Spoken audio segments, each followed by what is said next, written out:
Hello again, everyone. We are now going to pick up at slide 7. This is a tiny section called Dealing with Death, which might feel a little pertinent for a lot of people right now. Though, if you know anything about me, I'm actually a weird death enthusiast, not as in all about dying, but one of the things that I studied heavily as a gerontology master's student and worked with a lot was the study of death, dying, and bereavement, which is the field called thanatology. I worked heavily with patients all the way up until literally death and their families afterwards. So it's something that I am very comfortable talking about and working with families through, and trying to help people understand both practically, so like how to go through hospice and palliative care and navigate the systems of funerals and what steps to take, but also discussing the spiritual and cultural elements that come along with death.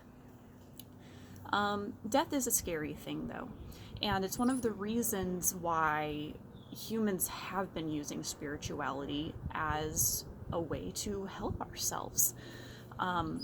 We like to imagine future scenarios quite often to help us understand what steps to take next, but there's only so much we can do when the next step to take is a complete black box, because it is after we are no longer alive.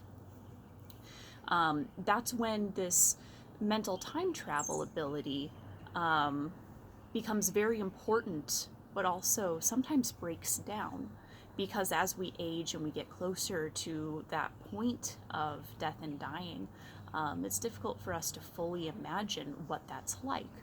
And that's when we start to use elements of spirituality, our cultural, religious standards as well, to try to make sense of those unknowns.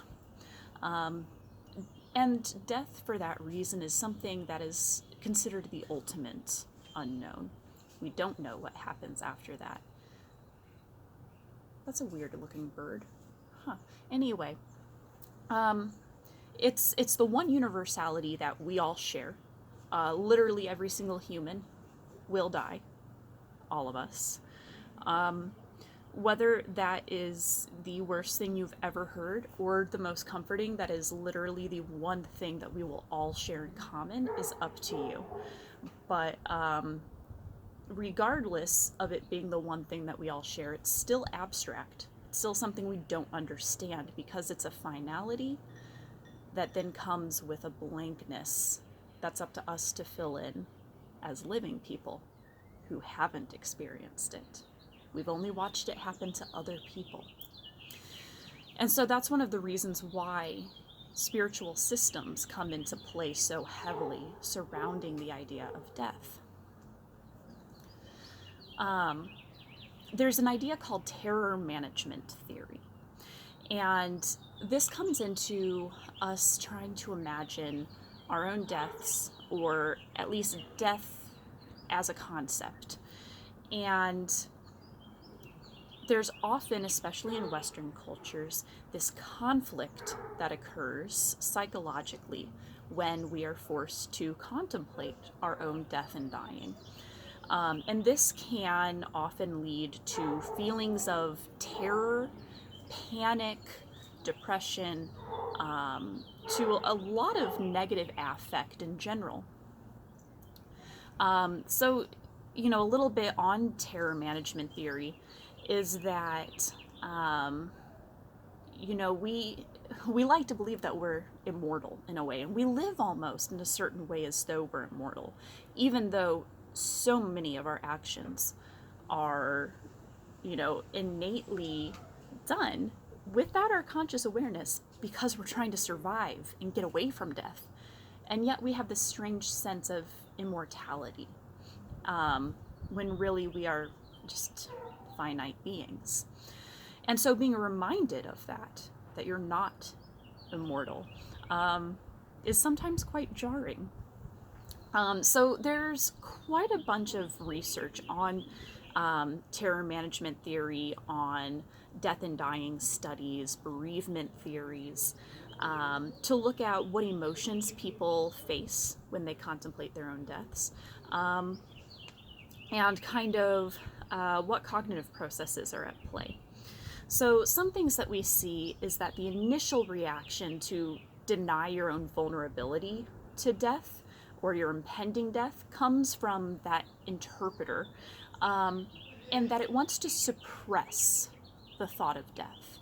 So actually, the more that you're faced with the death, the more you may react and fight back to it, the more you might push it back away.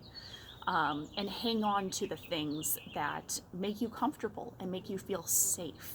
You may see pushes toward kind of like a biological conservatism for safety, so less risk-taking in a way. And then once that kind of immediate initial reaction leaves, you can kind of start to have these ongoing cognitive processes to measure your affect. And terror management defenses are kind of triggered, which can result in some really specific behaviors. So I mentioned that one of hanging on to the things that are comfortable because they make you feel safe and like you won't feel death. And some of the things we see here are people being more likely to cling on to faith and spirituality, more likely to become politically conservative, more likely to hold on to traditional cultural worldviews, and more likely to hold higher personal self-worth. These are all pretty high, kind of big picture things that happen. But in various studies, we've also seen clinging to nationalism, to more traditional gender roles, to higher likelihood of prejudice and stereotyping, higher amounts of aggression, higher amounts of pushes for social justice. So these are also different specific behaviors that can sometimes be brought out by reminding people of their own mortality. So some people will ask, well then, is death really the only thing that is behind religion? Which is, I think, a very good, valid question, because death is a huge motivator to religious and spiritual drives. But given that there are a really wide variety of beliefs behind mortality salience, it doesn't really seem that terror management can uniquely explain religious beliefs, especially when we start looking at just the vast variety of different religious and spiritual beliefs and how they each also look at death in slightly different ways. So we can look at religions that have views of an afterlife or no afterlife. And then ones that have an afterlife may look completely different from one another.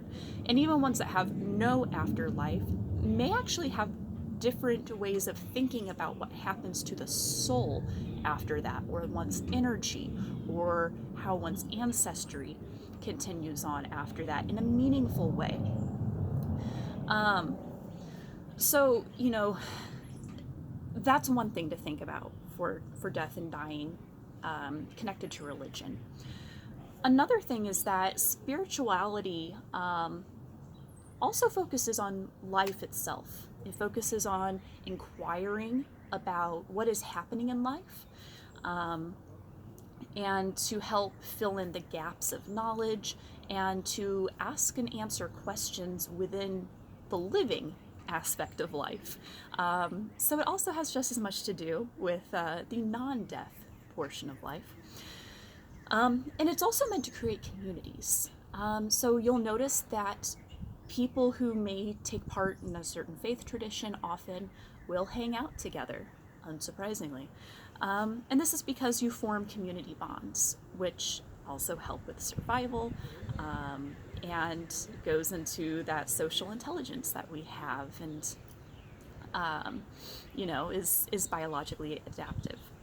And then last, just, aside from helping one with some type of terror management, a religion or spirituality can help people find some type of meaning or purpose in life as well that goes beyond just fixing a terror of death. And a lot of times, religion doesn't fix terror of death. Sometimes it can even make it worse. So, all very valid reasons for why it's a mixed bag. But if we continue on a little bit, we are going to look at that living and look at dealing with living. Sometimes it is a hard thing dealing with living. But on slide 10, we have a little bit about dealing with living. There's a whole field of psychology that looks at life called positive psychology. What makes us happy, well-adjusted people? Great. So that's a field that you can actually look into if you're interested. But spirituality and religion does fit well into positive psychology, and looking at how it affects our health, which I have a reading up on Blackboard, which you probably saw if you clicked on this video underneath the video links and were like, what is this reading? Do I have to do it? No, you don't, but it is connected to this and you may find it interesting. It's by researcher Weber, 2014. That is why it's there, because it has to do with mental health and kind of, religion and spirituality and how they can be connected. So spirituality does connect with, life. It can, and positive psychology fits in this quite a lot by looking at how, religiosity and spirituality are sometimes considered these separate entities. So we often think of religiosity as kind of turned, out. Let me put it this way. Quite often people think that spirituality is something that's inward, and that it's your experience and your attitude, and that religiosity is more outward. It's your beliefs, or if you attend, a certain type of congregation of people. And that these two may not always be aligned with one another. You'll often hear people who say, I'm not religious, but I'm spiritual. And there are also people who will be very religious, but not spiritual at all. And there are also tons of people who are neither either of them, or who are both. And that's okay. There's also something called intrinsic religiosity. And this provides an inner compass for navigating life that is relied upon kind of for its merits alone, whereas extrinsic religiosity is more utilitarian and is a calculation of kind of weighing costs and benefits. So these are kind of some terms to keep in mind when also thinking about religion and whether it's just intrinsic and it's your own inner compass, or it's extrinsic and weighing those costs and benefits. Anyway, we are going to pick up in the next video on slide 11 and go over some different studies that have really looked into these effects of spirituality, religiosity, together or separate in different amounts, and what they do to health and well-being within positive psychology. Bye. Oh, also, baby cat did get to go outside, and then she had to go back inside because she got scared.